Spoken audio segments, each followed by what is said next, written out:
Okay. So I've already gotten into it with a couple of my friends on TikTok. If you follow my page, if you're for the administration and what they're doing to the environment, then you're not for what I'm doing. It's as simple as that, because those things cannot exist. Period. Like I'm sitting here trying to help the environment, and Trump is doing nothing but tear down everything he can. He's burning it to the ground.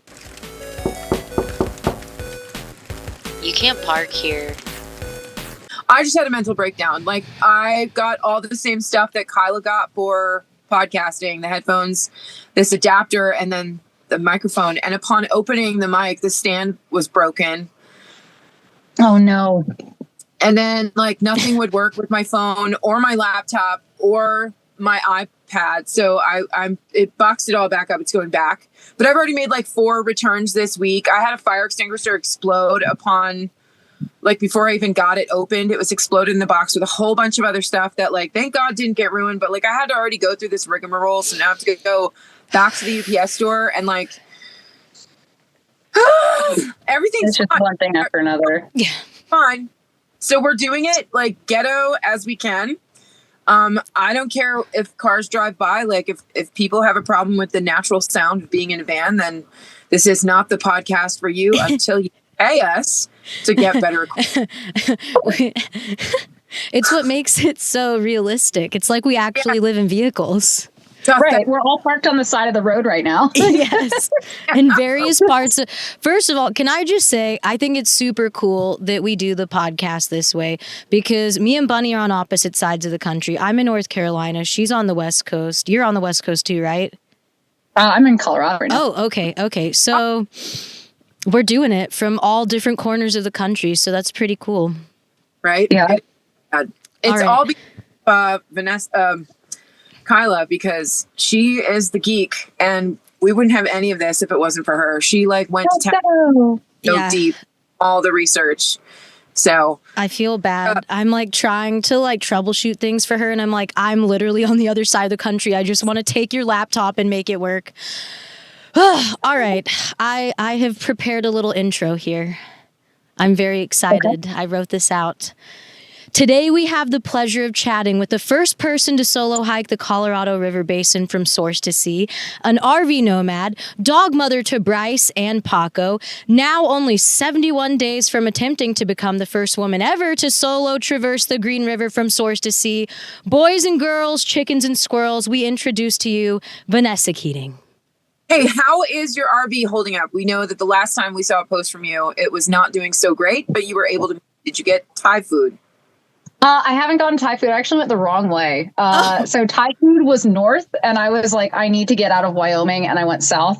But she is running. I think me and Aubrey have figured out what it is.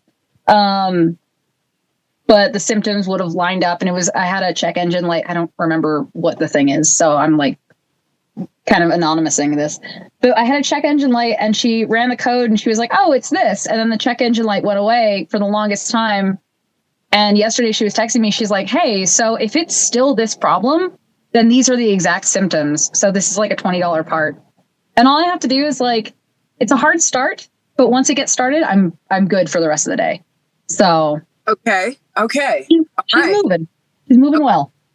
Okay. All right. Fingers crossed. Good to hear. Moving and grooving. Like, it's the things we learn on the road about vehicles that we're just not exposed to when the only place we're going to is work, the grocery store, school, and home. Mm-hmm. I don't know about you guys, but I feel like I can walk into a mechanic shop pretty confident in my abilities now. I know what's wrong. They can't really screw me over. They still try to. And then I'm like, no. And they're like, oh, okay. Even yesterday, I went in to get my battery replaced because the last time I had it tested, it was really low. And they were like, listen, you're in Arizona. If it gets really hot, battery's not going to last. So yesterday I replaced it. And the first thing they wanted to do was, like, check all the alternator. And I'm like, stop. I want my battery replaced. I know what I want. That's what I asked for. You don't need to do anything else.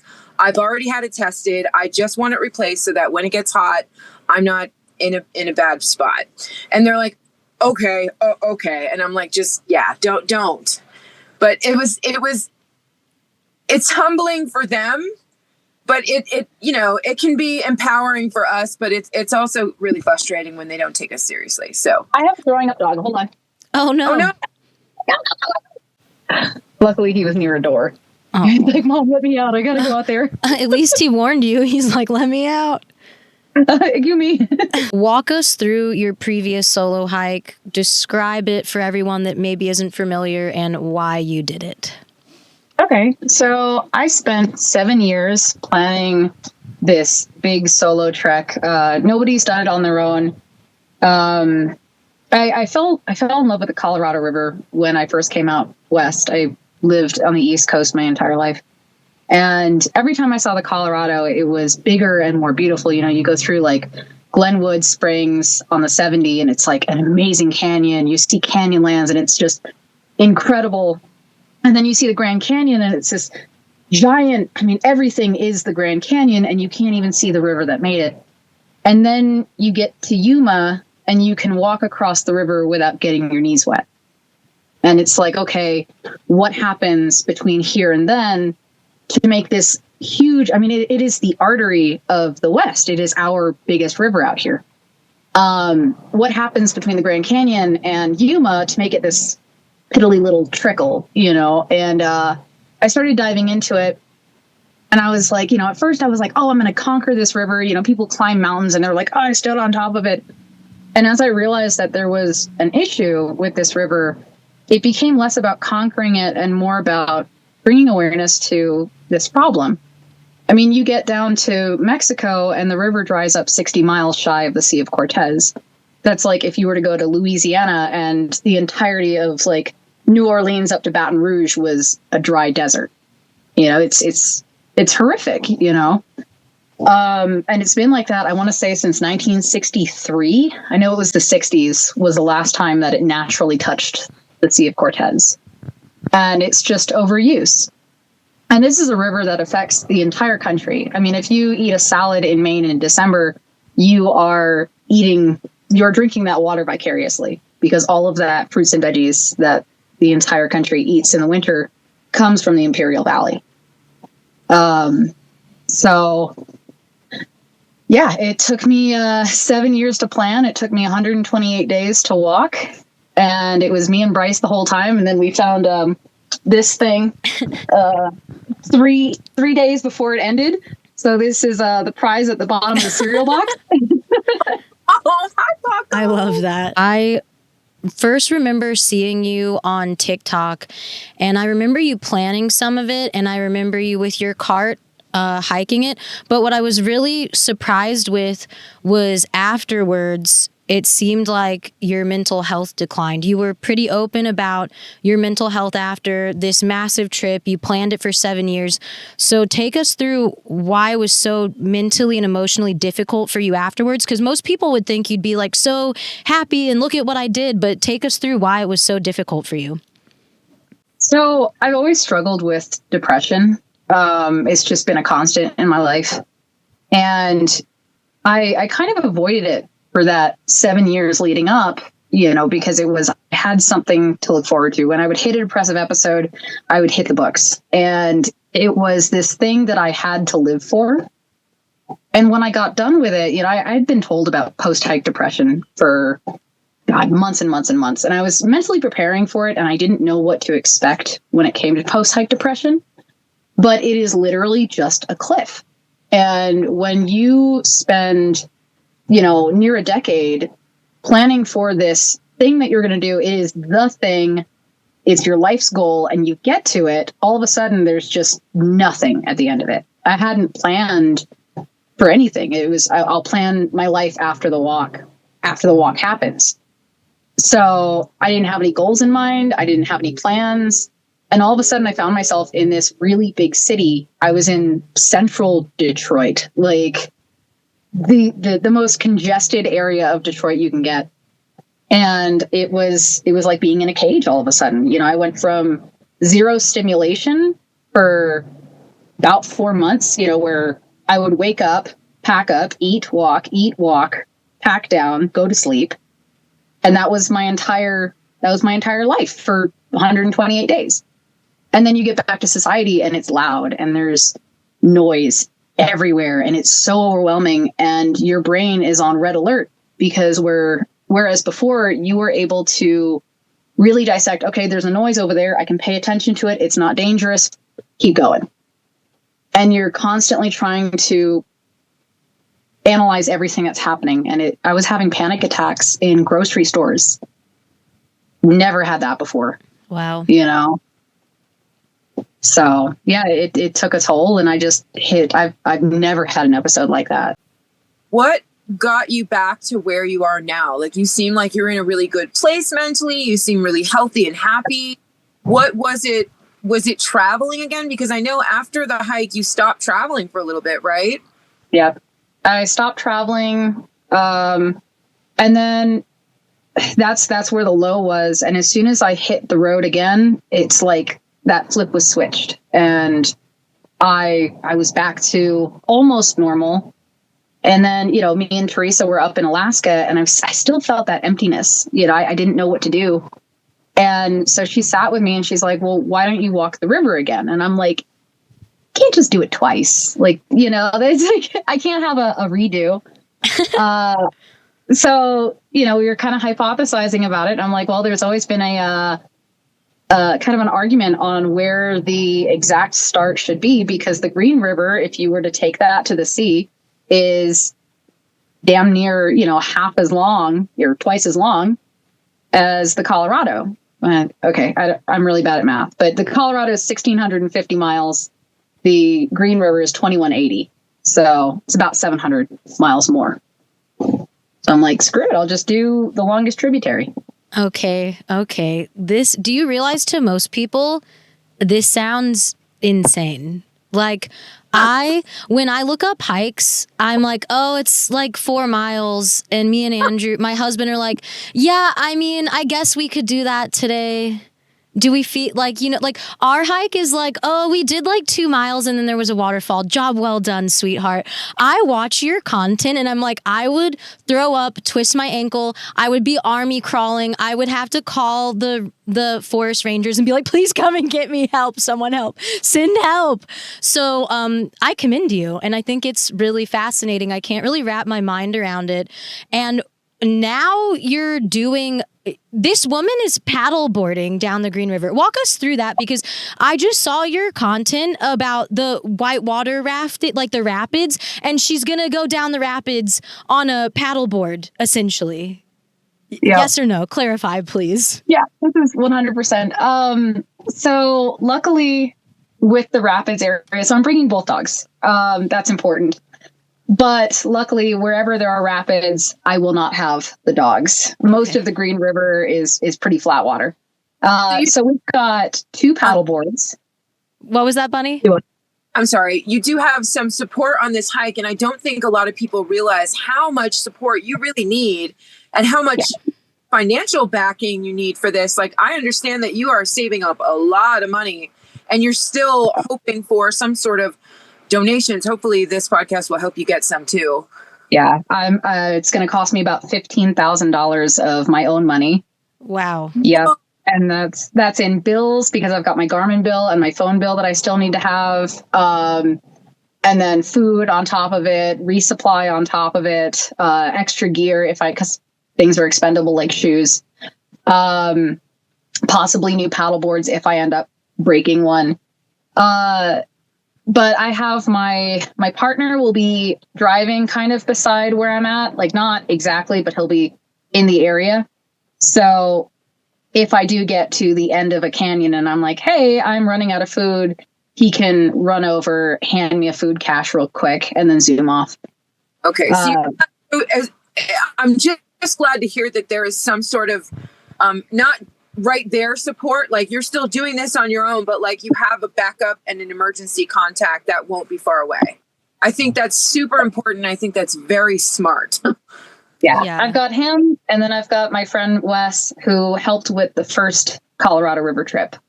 as well. Very cool. So it's not really Oregon Trail style, guys. She's not going to just be completely on her own with a paddleboard. It's a bit more organized than that. But you do hand cart. So there is something. This is almost very reminiscent, like a reenactment of like the Mormon trip to Utah, because the hand cart, and that holds. Tell us about that hand cart. Oh my gosh. I wish I could grab her, but I'm going to grab the wheels instead. So my cart is, if you think about like a horse and carriage, I'm the horse, it's the carriage, and it can carry about 90 pounds worth of gear. And all of the weight sits on the axle. And then I hold it with a hip belt. So I only feel about 10% of the weight. Nice. And so that carries 90 pounds. I can physically carry about 40 pounds. And then Bryce can carry 20 pounds. So altogether, we're at, 150-ish? Wow. Okay. Of weight. I just got some new tires. So these tires always make me laugh. So this is what 1,650 miles looks like. Wow. On rubber tires. For those of you that are just listening, it looks kind of like a bicycle or wheelbarrow tire that's completely shredded. Completely. And there's rocks embedded in it. There's chunks missing out of it. Yeah. They're lodged with, if you could see this tire right now, I highly recommend coming over to the YouTube side so you can watch this podcast, or Spotify. But the tires they look like regular bike tires, a little bit smaller, but they have completely been lodged in with all kinds of holes and pebbles and gravel. And they're just shredded up to basically nothing. But this is what you had to work with. And so you continued to travel on those tires, even though they were filled with gravel and just wrecked. Yep. And it did make it a lot harder as the time went on. I have new tires now that are super solid. And look how pretty they are. And they're a little bit lighter, so they've got little holes in them. Whoa, those are cool. Nice. Luckily, I'm only going to have to use the hiking cart for when I have to take my paddleboard and self to a town to like resupply.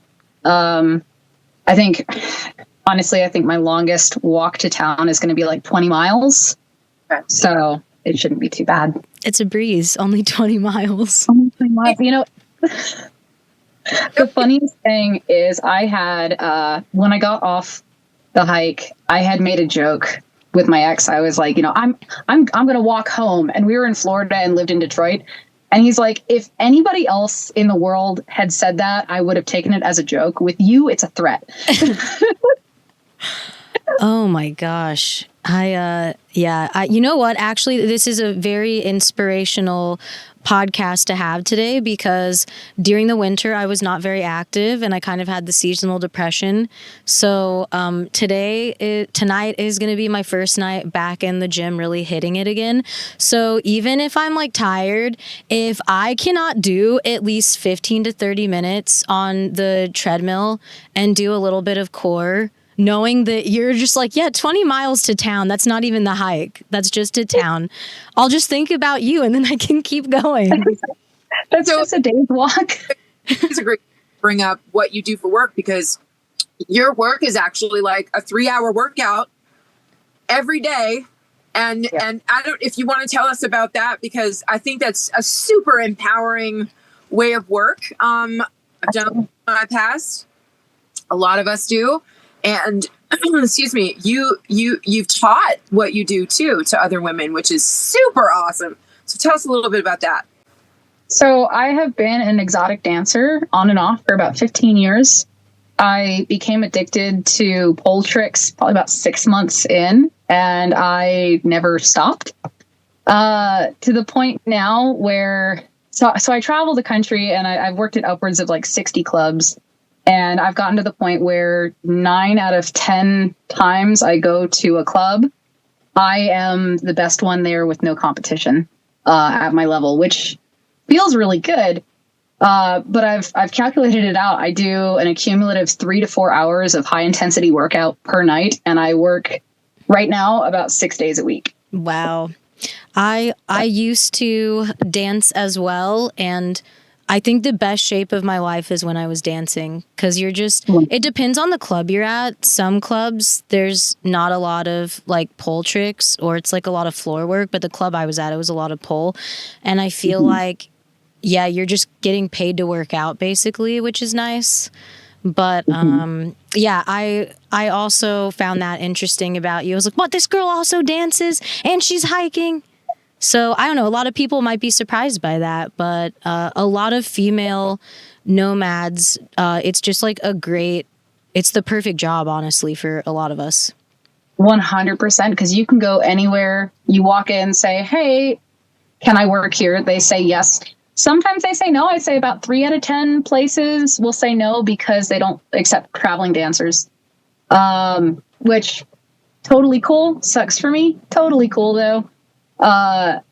But yeah, I mean, you make money, you work a week, you've got a couple grand in your pocket, and you can zoom down the road. For sure, for sure. Sometimes I miss those days, but I've since retired. I still do aerial stuff though. So I used to have an X pole in my apartment when I lived in an apartment, and I do like lira and stuff. And it is really addicting. I don't know why, but like I could dance or do aerial for hours on end, but hiking, I need some type of like waterfall at the end, and then I'll trick myself into doing it. I think that's the hardest thing too is, when you go on a regular hike, you have a goal in mind. You're like, okay, in 4 hours, I'm going to reach this really picturesque, awesome reward.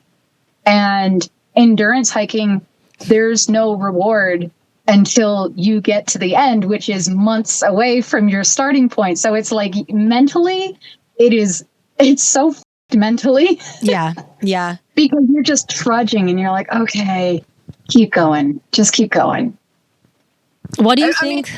Set like half goals. Can you set like partial goals for getting there? Do you reward yourself at certain checkpoints? Like what do you do to like keep yourself hyped up for the rest of it and keep your motivation all the way to the end? I have those mini goals in between. So like when I hit my quarter point of the hike, I was ecstatic. I was like, oh my God.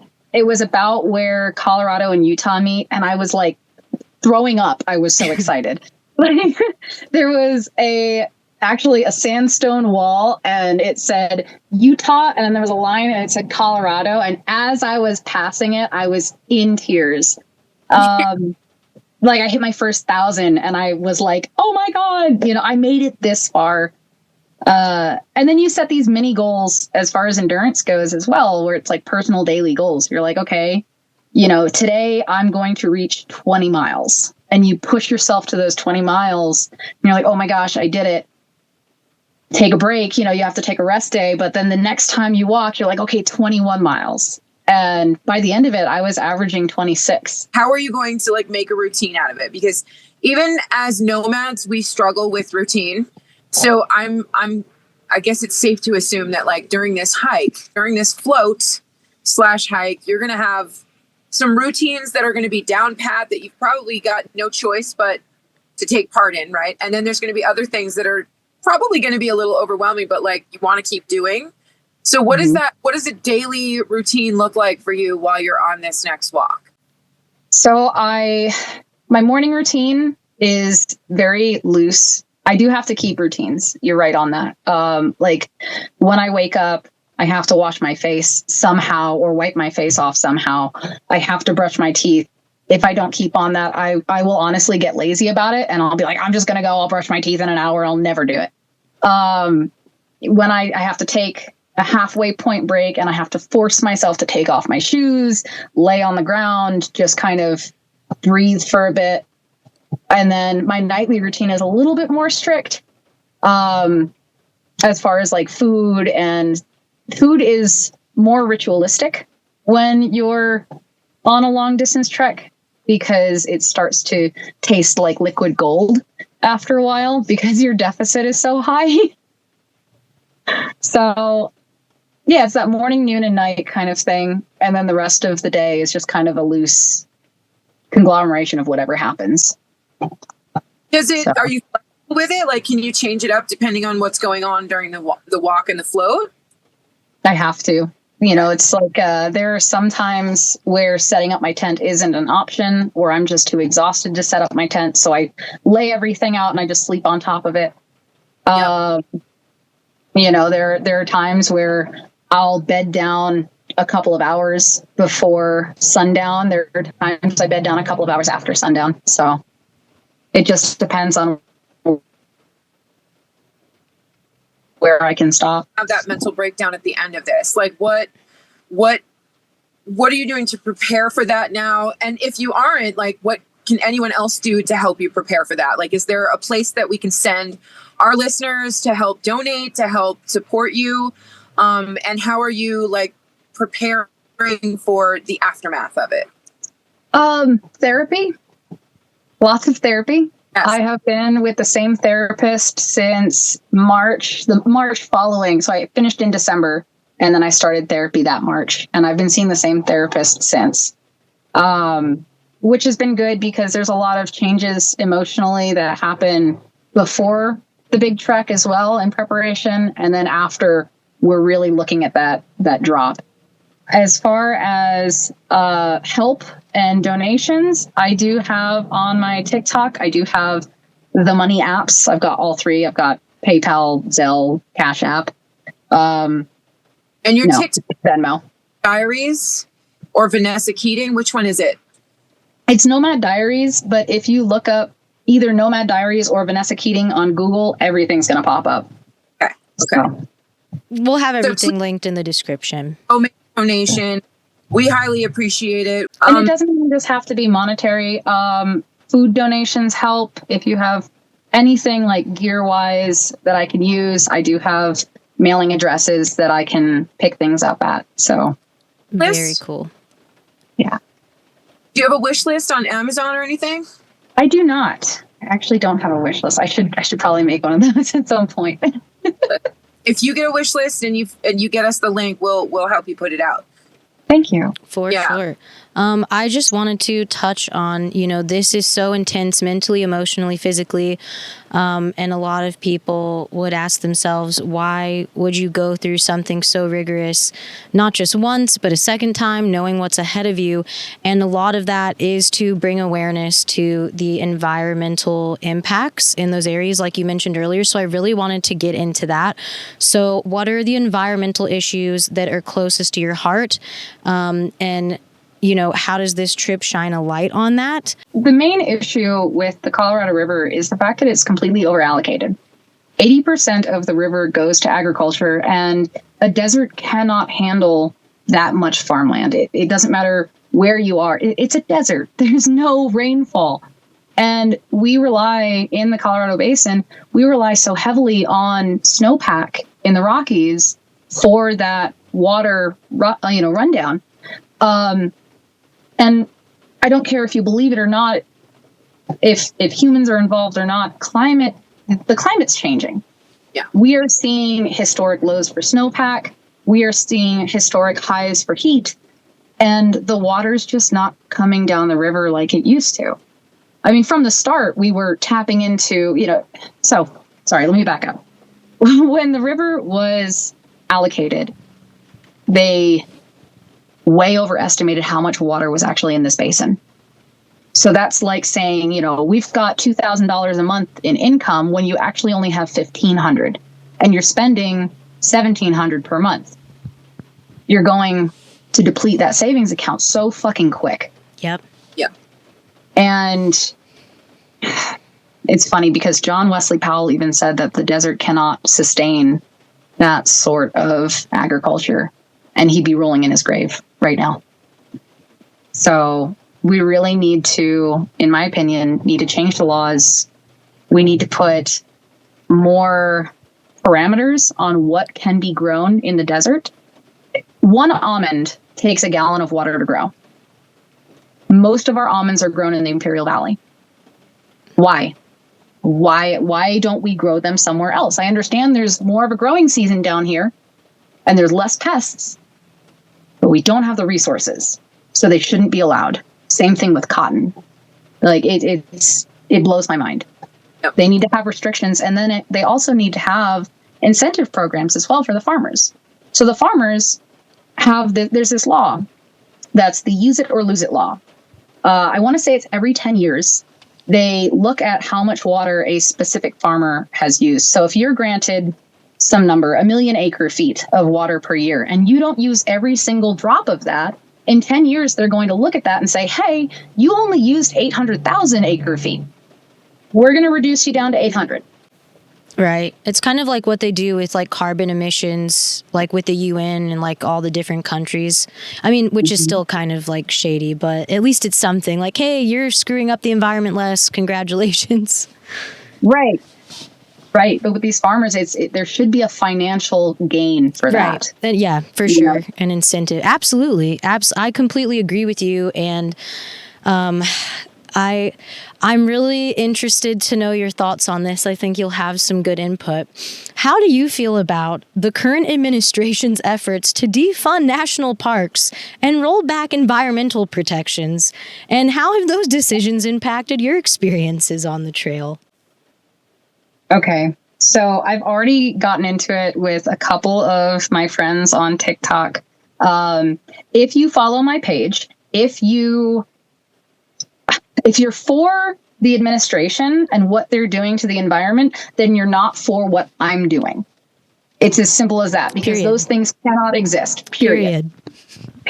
Like I'm sitting here trying to help the environment, and Trump is doing nothing but tear down everything he can. He's burning it to the fucking ground. Much of the Green River Basin or the Green River, how much of that is actually inside national forest boundaries? A lot. I have to get 3 very specific permits just to float the green. Wow. And those are national monument and national park permits. And so because that's protected land, you would think that watershed should have some kind of limit about what's being drawn from it for agriculture and industrial purposes. But that's not the case. So do you think that this defunding directly affects the Green River? It absolutely is going to directly affect it.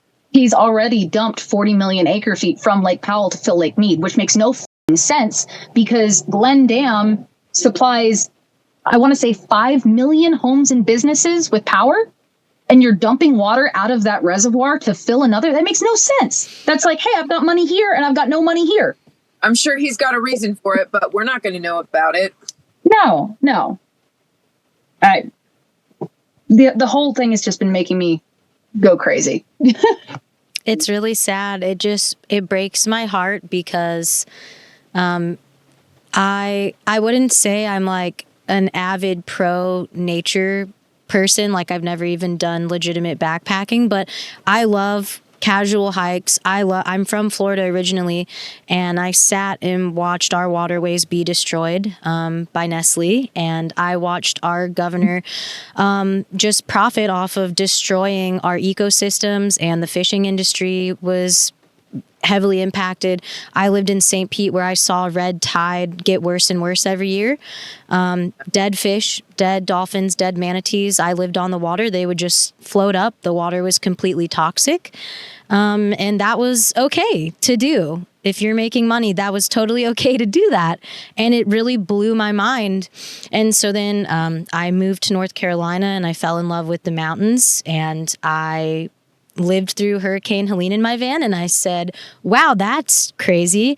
And then we are currently having a bunch of forest fires. And I'm like, why can I have one nice thing? So it just like, as far as mental health and like having these gorgeous, awesome, wonderful places that should be free, should be public, should be for the people, like just it really makes me physically ill, quite frankly, to see all of these gorgeous, wonderful places, our land, the land, just destroyed for profit. And at what point is it enough? Right. And, you know, they're sitting there saying, okay, we're going to produce lumber in our own backyard. Okay. So there's multiple problems with that. The older the tree is, the more fire resistant it is. You're cutting down the old trees, which means that fires are going to spread quickly, very quickly, which is going to reduce the root composition in the soil, which is going to make landslides more prominent, which is going to make so when a fire comes through, it leaves a waxy film on the ground, and water can't soak in as easily, which means that we're not going to get as much growth underneath that. So it's like there's this snowball effect that's going to happen. Why? Because we don't want to buy lumber from Canada? What the has Canada done to us? Well, they're our favorite people. Like, they're nice people. I don't want to get too political on here, but it just seems like this narrative of like we're going to be completely self-sufficient and not do business with anybody else. Mm-hmm. Which, you know, do whatever you want. Like, I'm not a political person. I'm very like, just leave me alone in the woods because all of you are crazy. That's kind of what I believe in. And so, I don't think people realize how intertwined everything in nature is. And so if you change one thing by a hair, everything is affected. And you will realize once it's too late that all of this is a mistake. I assure you. You can't undo that. You cannot undo cutting the trees down. Yeah. And it's going to be too money. You can't eat. You can't eat money. Exactly. If we live in a world like there's so many, we get medicine from the rainforest. We get different techniques for healing and industry and all that from other countries all over the world. Like, we do live in a global economy at this point. To shut us off from the rest of the world, it's not going to solve any problems. It's going to be a hard time. It's giving North Korea vibes. It's giving North Korea vibes, and I want to get out of here, man. It is giving dictatorship, and it's to the point in my mental health that I'm wondering if after this float, I should jump ship and start traveling South America instead. I think you have plenty of time to think about it, and me and my friends talk about this literally every week. Mm-hmm. Yeah. Hey, if you want someone to go with, that's what stopped me from going over the borders is that I don't want to do it alone. I feel like I would be under a lot of, I've been to other countries and I've noticed that you get treated differently. Honestly, the worst way I've ever gotten treated was always in America, every single time. But I also know the ropes here, and I know the loopholes, and I know the roads, and I know how the system works, so I can navigate it. In other countries, it's a whole new ballgame. The culture is different, how women are supposed to act versus, what they legally can get away with. It's all a different ballgame. So I've kind of held back on leaving the country alone as a van lifer, as a full-time nomad, because I'm not with a group of women or just people in general.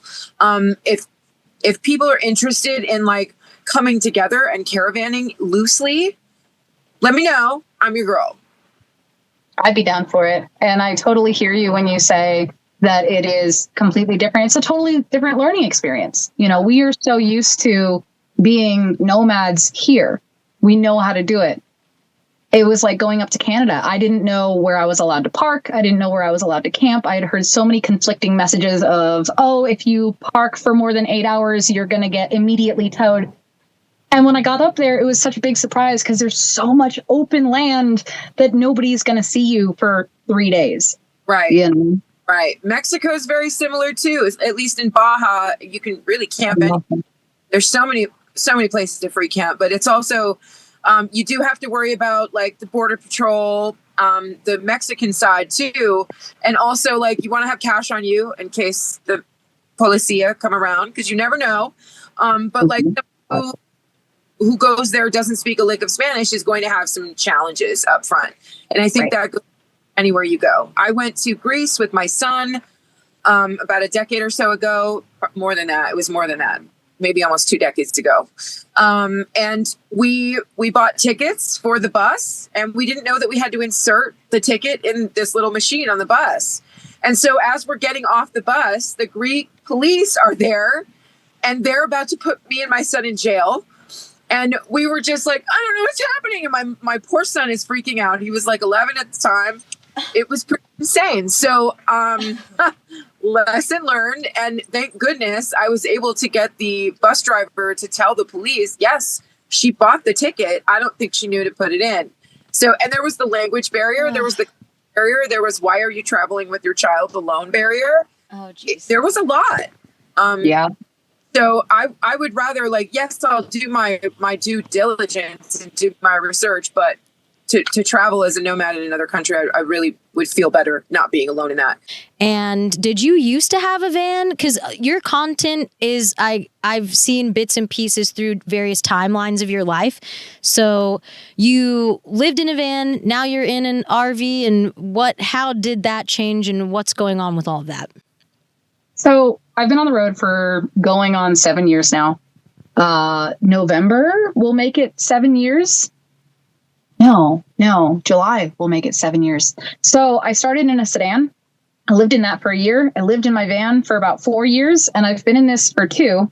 I sold the van right after the walk for $17,000, and I bought, it's a little messy, so, lived in. I bought a 30-foot RV for $18,000. Yeah. Don't ever do that. Oh. Don't ever buy it for that cheap, because there was a reason it was that cheap. 4 hours into my maiden voyage, the entire sidewall of my loft peeled off. I had a catastrophic leak that I spent the next year and a half being terrified of. So I chased the rot, found where the leak was coming from, patched it up. By then, it was soaked through. And I replaced the sidewall with a piece of FRP. It held up really well. I was up in Alaska, and in Alaska, it rains 24/7 in the summer. It's just an extension of the rainforest. And I pushed up on the bottom of my loft from the outside, and it sloshed. And I went, oh no. My books had already been ruined. I knew there was still a leak. And I drilled a weep hole, and I emptied about 3 gallons of water out of the bottom of my loft. Oh no. Saga, I remember you having to go into this major mechanic and like have him take it all apart, even though you had pretty much already done that on your own. I remember to have the books laid out. That in van life, our books are precious because we can only carry so many with us. So the ones we have, there are babies. Yeah, baby. I remember you, like the mold with the fan, humidifier. It was a big ordeal. Yes. And I was so lucky. Oh, I'm so sorry. No, it's okay. You did end up remediating whatever was in there, and you were able to rebuild that top bunk up there, right? Yep. So I was actually very lucky. I had reached out to a couple of, we make connections on our social media. And I have a few RV techs that follow me, and I follow them. So I reached out to one of them. He was like, hey, lofts usually mean that it's totaled. That's going to cost about, I think he said $12,000. And I was like, there's no way I can pay almost the price of my house for a fixed bedroom. That's my spare bedroom. And I contacted Ron. He's he does RV rebuilds. And he gave me one hell of a deal.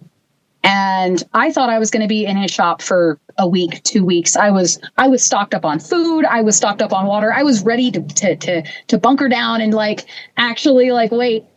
He did a partial rebuild. He just did the structural stuff. So he took out the bottom of the loft, rebuilt the platform itself, and then just used what he could salvage. And he got it done in 2.5 days. Oh my word. Yeah. Shout out to Ron. Who was it? Ron? It's Ron. Shout out. It's Ron. Yeah, he's fantastic. He's an expert at his craft for sure. Wow.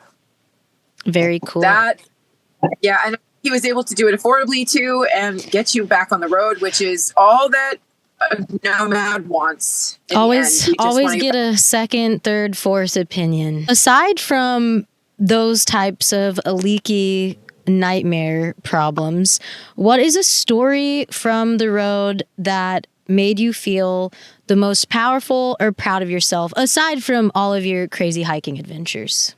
Oh no. Something more towards nomad or traveling. Goodness. Well, something that we're really proud of is, so Bryce has been on the road with me his entire life. And it took us 4 years to hit 49 states. Very cool. I'm jealous. So we have both pooped in 49 states. I love it. Because it's not, you don't visit a state unless you poop there. You have to own it, right? Okay. That's the rule. It makes sense. It makes sense. I never thought of it that way. Yeah. What advice would you give to female solo travelers? That it's not as scary as people say it is. Yeah. Okay. You know, when I first got on the road, it was terrifying. I was so scared. Everything was the boogeyman. And yeah, we are in this society, we are seen as prey. We're raised to say, you know, men are predatory. They'll spike your drinks. They'll kidnap you. They'll jump out from bushes. And although that is very true and very possible, we have forward-facing eyes. We have the ability to be aware and to be on the self-defense. Now, it sucks to be on the self-defense all the time. You know, I never walk through the woods looking at my phone. I'm always on a swivel. I don't have 2 headphones in. I don't have any headphones in. Right. But, you know, I got a big dog. But I can count on one hand how many times I have felt physically threatened to the point that I don't think I could have defended myself. Because if you are on the offense, anybody who's out there is going to try, and I hate to say it, to find an easier target. Mm-hmm. Absolutely. I believe it. Yep. I do believe that. I think it's something in the way you carry yourself and the energy you exude to the rest of the world. It's also like, I won't allow that with men either. If they even try, I'm going to nip it in the bud. Like, you don't get to do that here. I'm going to be an immediate bitch. You don't have a first, second, or third try. I'm not going to enable that behavior. I'm not going to reward it. I'm not going to be like, well, and defend it. No. Move on. You're not welcome here. And that's the bottom line. And as soon as they see that energy, they're just like, whoa. And I don't really particularly mind if they call me a BIT, because they're going to, because that's their only, they don't know what else to do. They're like, oh, they're intimidated and they can't handle it. So instead of being apologizing and owning their ish, they, you know, oh, it's okay, that's fine. But if it means you're going to stay away from me, then so be it. So, and I love how quick you are to call out bad behavior in men, because for centuries they have gotten away with being pushy and being irritating and just being in our space. And that right there is amazing, because we are finally fighting back. And it's good to see. I think that by being so scared to the point where you don't do what you want to do, you're already letting other people you've never met control you and make the decision for you. Obviously, you have to have street smarts. Like when Vanessa says she has her head on a swivel, like you have to discover some common sense and some street smarts depending on our upbringing. Some of us just naturally grew up with it. But I wouldn't let all of the what ifs deter you. If you really want to travel or live in a van, I think you should absolutely do it. You just have to do it responsibly. 100%. Vanessa, do you think you'll ever go back to like paying rent or a mortgage? What's like, is there a goal for like buying land at some point? Or do you think you're just going to keep being a nomad until it wears itself out? What's like in the far future? That's hard, because I know who I am right now, but I don't know who I'll be tomorrow. And I don't like to... Oh, go ahead. Everything is temporary, right? Oh, 100% it is. You know, and I don't like to make plans that drastic, that far ahead. Me and my partner have talked about, you know, what the future holds for both of us. And I honestly don't think that we'll be done traveling for a good long while. But eventually, I do want a pet cow. Those are not... Those are not road animals. Unfortunately not. I love that. I love that. Oh, I wanted to know your opinion on this little tidbit of drama. So when What was it that you were going to stitch? What video did I make or did Bunny make? I don't know if it was the guy screaming at Bunny with the dogs and then I commented on it and people were like, it's public land. Like, if you don't want people in your space. So just, Bunny, do you want to give the backstory on what happened? And then I want to hear Vanessa's opinion on this. So my friend, there were two Vanlifers. We each have our own dogs. She had two dogs. I had my dog. And we're both parked in a camp spot. It's a designated camp spot. There's multiple in that area. It's in the Coconino National Forest.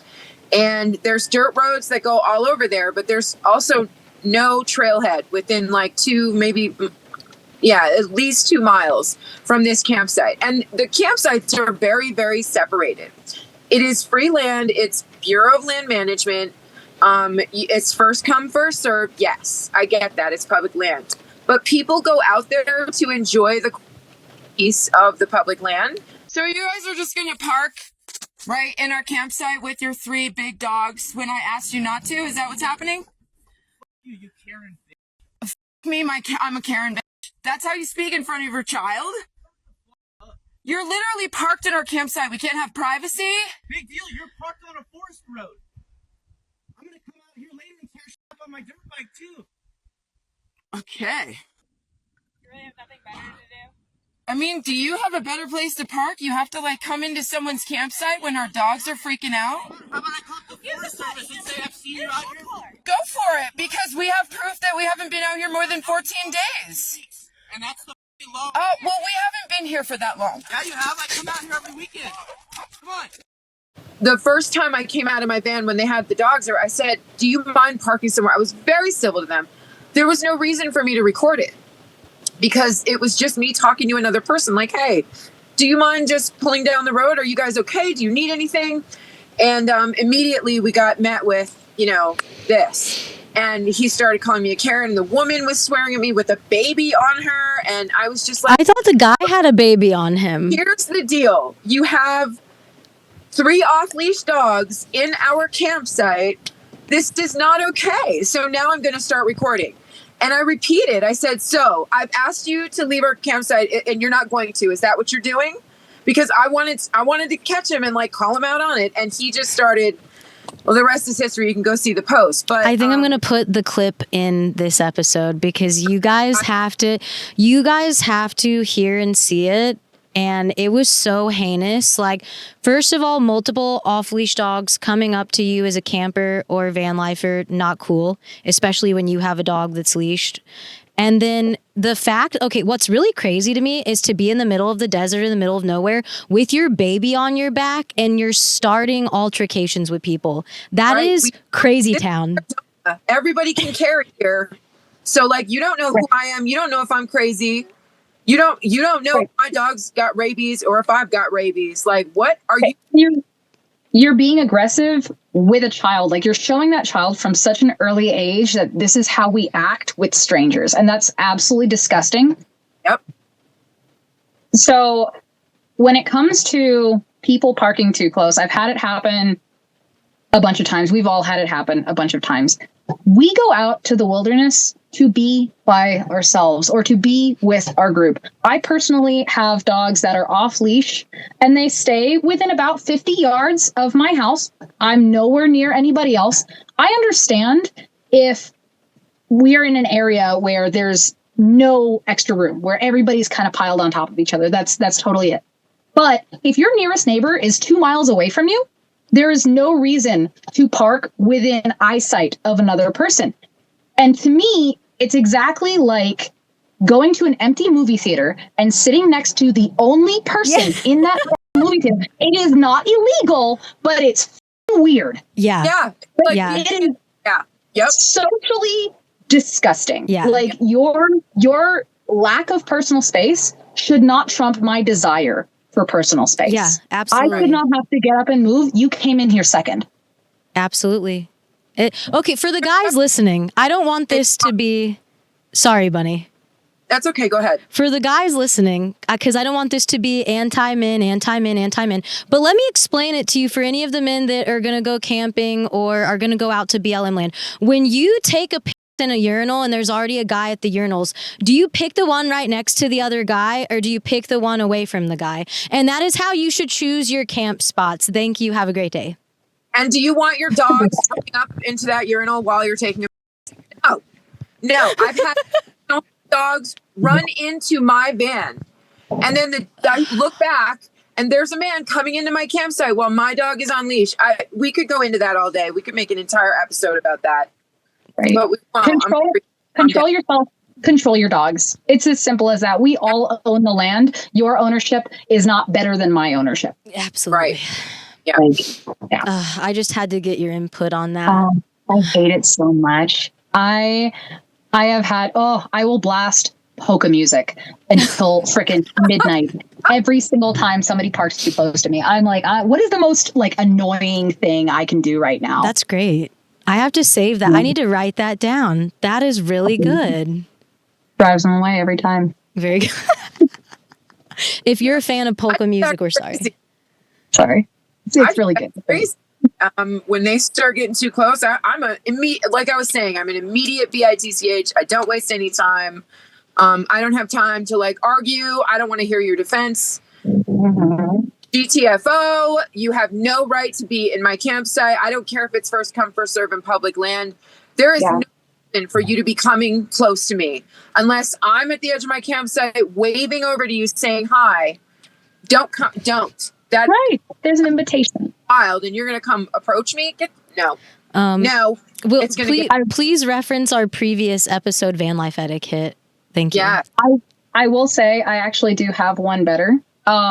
I don't know if we can say the word pew pew on here. You can say it and I'll bleep it out. Okay.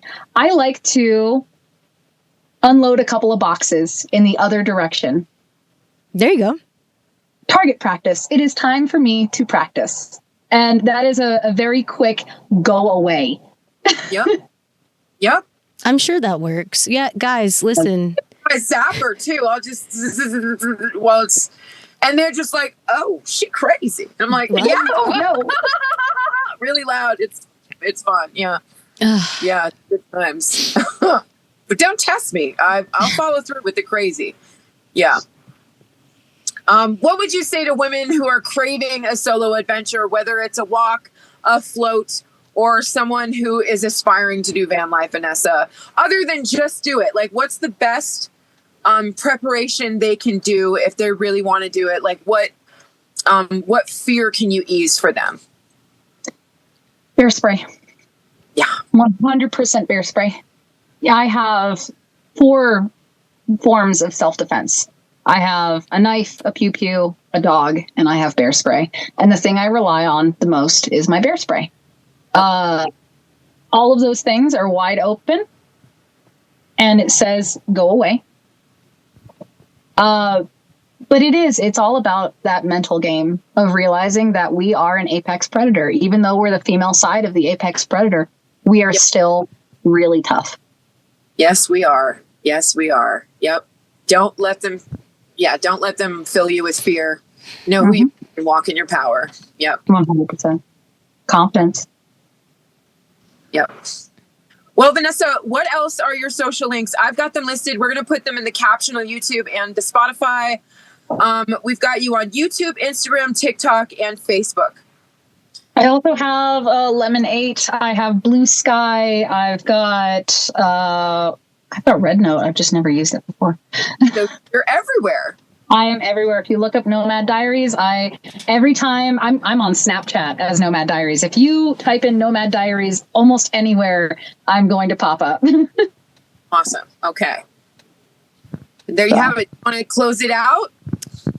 Thank you so much for being here. You are also, I know that you've done a lot of feats and you want to complete this trek as the first solo female, but you're the first female and the first person we've had on the podcast. So you can add that to your roster of amazing accomplishments, Vanessa. Thank you for being here. You're so smart. You're so beautiful. And one day I want to grow up to be you. Oh, thank you guys for having me. It's such an honor. Yes, you definitely are a symbol for all of us to look up to. Thank you for being a lighthouse in the dark. Thank you. That means more than I can express. Are we going to folks. close out our thing we can never say? Let's watch this. This is how stupid we are. Watch this. Okay. Lock your doors. Yep. Stay. See? Kyla, you're no. fucking it up. Okay, wait, what is it? Stay alert. Okay, wait. Lock your doors. You say it Lock again. your doors. Stay alert.